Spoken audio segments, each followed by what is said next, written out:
There are only a couple of events each year in the off-campus student housing industry that brings all of the industry leaders together. The premier event for the industry is the Interface Student Housing Conference in Austin, Texas.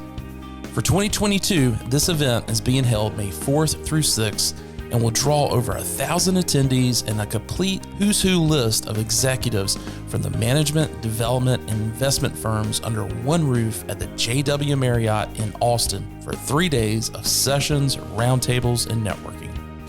So who are some of the folks attending this year's Interface Conference? Well, let's meet one of them right now. CA Ventures was founded in 2004 as a niche investor and operator of student apartments. Since 2004, their portfolio now spans 3 continents and over 40,000 beds have been developed, and nearly 19,000 beds are now in third-party management. One of the key members responsible for growing their third-party management portfolio is RHand. RHand is the Vice President of Business Development and Client Services.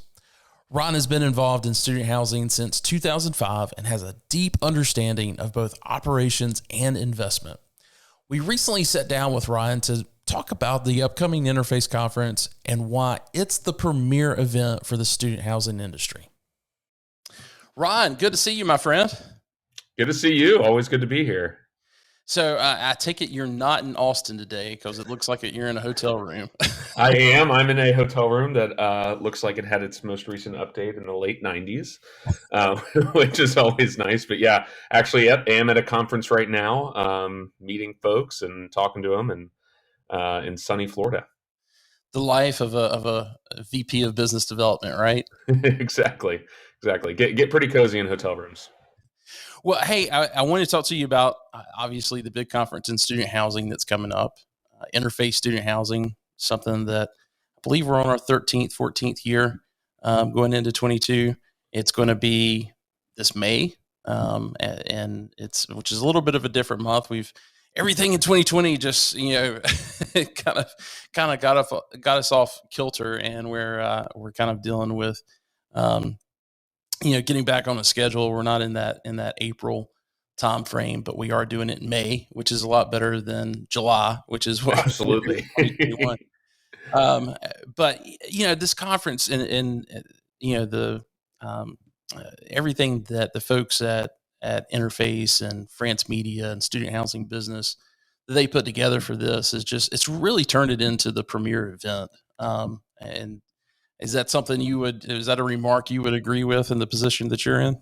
Absolutely. I was actually on a call with a client this morning, and they said, "Hey, what's the conference in Austin I keep hearing about, and should we go?" And they're pretty new in student housing. They've done a couple deals, but they're really have a focus on it now. And I told them, it is absolutely the number one conference I'd recommend to attend if you're looking to learn a little bit more, meet a lot of the players, and also just have a good time. Yeah. One of the things I appreciate about, the conversations that we have, much like myself, you had an operations background. You've been in the business since 2005. You've worked for a handful of companies in the industry, and, we can kind of talk shop about, all those lessons we learned on the operations side and how that kind of translates. And one of the things with this conference, in particular with me coming from the operations side, in case there's anybody listening to this that's currently on the operations side, maybe even a site manager,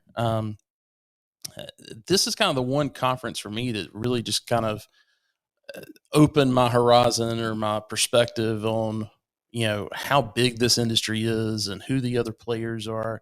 Has that been kind of similar for you? Yeah, I think they do a great job of having a broad look at the space. So you do have obviously some panels and discussions about operations, what's new, what's trending, whether it be marketing trends or whether it be new technologies we're learning about, how to better operate the properties. You get a lot from the development, again, what the development pipeline's looking like.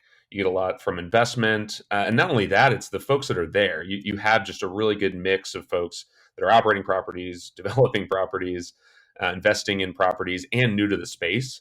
And then I would even say, walking down the exhibition hall and, seeing all the folks and their booths and what they have to offer. I think you're right. It just gives you such a understanding of how much the space has grown, how big it is now, how much it's progressed, and really just become a serious sector in the real estate industry. Yeah, yeah. So, first of all, tell us a little bit about CA Ventures. I mean, you guys came on, to the scene in 2004. You guys have had some recent changes, and because you're not just in student housing, but that was certainly, the entree that you guys made, into the property management world. Kind of tell us a little bit about what CA Ventures is up to today. For sure, yeah. Yeah, so CA Student Living is kind of the mature student housing business line that really came from CA Ventures. Has its own board. It really has all of the verticals in student living. We have investment management, we have development, we have asset management, we have acquisitions, and we have property management, all in that vertical. And while those things are, definitely communicating with each other, we each have our own goals and lines of business. So it's been really exciting to see the progression and really growth. Growth is the key word for CA Student Living right now. Acquisitions is somewhat new. Probably started about 2.5 years ago with a new cycle of acquisitions, and it's something that we're really, really pushing for.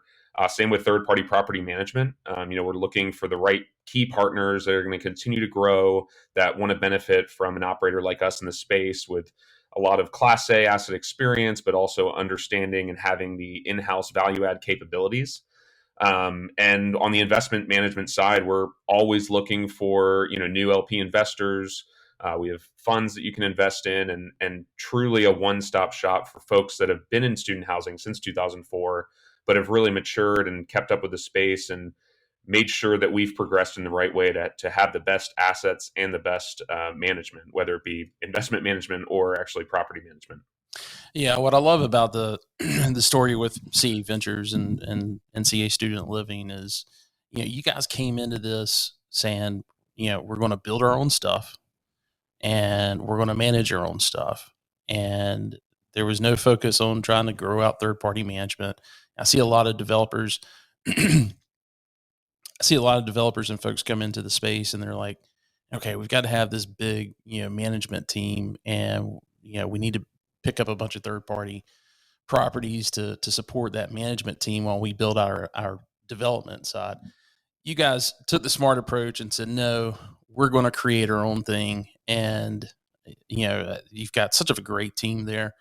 A lot of the folks that, I've just met over the past year, and they've been there since that Genesis, in so many ways. And they really own that, not just the culture, but the MO of how you guys do everything. And it's like you guys got to that point of, okay, we know how to do this, and now it's you guys are going out and looking for acquisition opportunities and third party management opportunities, and it seems to really be paying off for you guys, as far as taking that approach. Absolutely. It's been really fun to step in to what some of these folks have built, especially on the management side, where I spend a lot of my time. They came from operational backgrounds. And you're right. So CA actually didn't initially start managing all their properties, but they got to a point where there was enough in the pipeline. There was a large enough portfolio where it really did make sense. And they brought in great operators to build out the platform, and they'd already learned some of the things, made some of the mistakes, and knew, hey, we want to try it this way, we want to do these things, and it really has paid dividends. So when we look at third party opportunities or even acquisition opportunities, we're very thoughtful about who we're going to work with, how we're going to work with them, kind of courting folks and making sure that their processes are the way that are going to work really well with how we think. It's obviously you know their baby. These properties on a third party management basis. These are their babies, which I totally understand.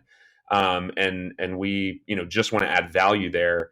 And it really comes with that think like an owner mentality, think like an owner mindset that a lot of folks have, but also being just a great service provider. It's giving folks a leash to allow them to make decisions and do things that they think is right. Because again, if we're hiring the right people, we know they're going to make the right decisions. So from that standpoint, yeah, the growth has been great, and it really gives us kind of a bright outlook forward. It's an easy sell for you, isn't it? Exactly. Yep. No, for sure. And again, it's my job again talking to folks initially, but like you said, I mean, getting our operating team in front of them is so important because I wish I could go and operate every property, but I can't. So having them understand and know them and trust them and get to see what they're all about is really to me what makes the sale part fun and easy when it comes to closing. Yeah, yeah. So, for this conference, you're not going to have to go stay in a hotel because you live in Austin. I'm sure you're looking forward to that. That's right. Yeah, it's a double-edged sword, but I actually really like it. Get to go home if I need to, or can stay if some of the fun events that happen a little too late. But yeah, I mean, I love that they have a conference in Austin. I've lived there for 12 years now, and it's such a fun city. It's really vibrant. Where they have it downtown is just super walkable. Or if you like to jog, you can get up in the morning and jog around Town Lake. Again, you can walk over to any bar. There's the warehouse in Second Street District. There's the Sixth Street District, which, depending if you go east or west, it'll get a little, the drinks get cheaper and the debauchery gets heavier, I would say. But it is such a great town, and again in May the weather's awesome, so I am looking forward to that, and definitely happy it's not the end of July or August or something like that. Yeah, yeah. So, for folks that are out there that you know, uh, maybe they haven't attended, maybe they're not in student housing, maybe they're thinking about getting into student housing from an investment standpoint. What are some of the things you would encourage them to think about as they're making that decision on attending or not? Yeah, I talked to a lot of people about the conference, and what's great about it is you do get kind of a state of the industry. You get, there's always the power panel with a lot of the C-suite executives where they're talking about how their businesses are going, what trends they're seeing forward. And again, since COVID and everything, we've had this shift, but student housing has just remained so resilient. So there's kind of that top level you can see, and then if you're looking to dig in deeper, there are panels and conversations on just about every topic in student housing.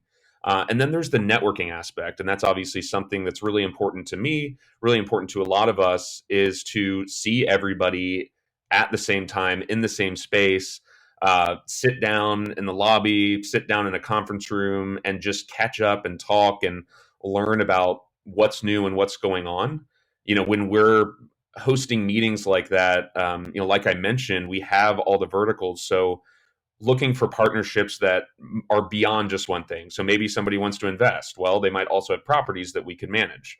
Maybe somebody needs management, but they also want to look at getting into acquisitions or a new development at some point. We could be a great partner for that.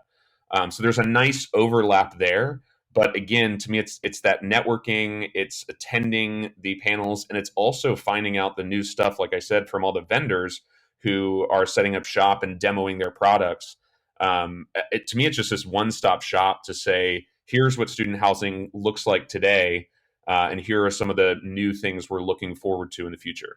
Yeah, yeah, yeah. In talking about it, going back and talking about it being in Austin again, it is really kind of the mecca of student housing, and it's not just because you're there, Ron, but there are Yeah, so sure. many, there are so many, operators that are based there, and some of the brokerage firms as well. It's one of those things that even if someone's not attending all of the conference, or if the person you want to meet isn't going to be at the conference for whatever reason, chances are they're based in Austin, they've got a property in Austin, and there's you can end up setting up a meeting.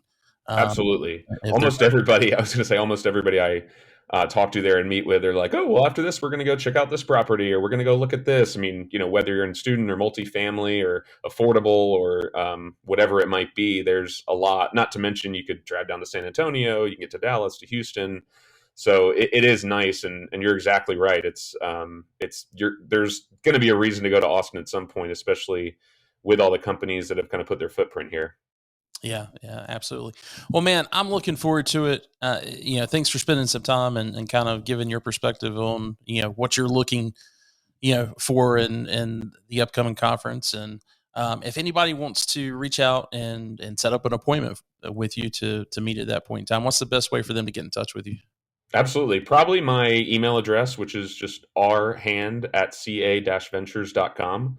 Or happy to call me or text me as well. But email is probably the best way.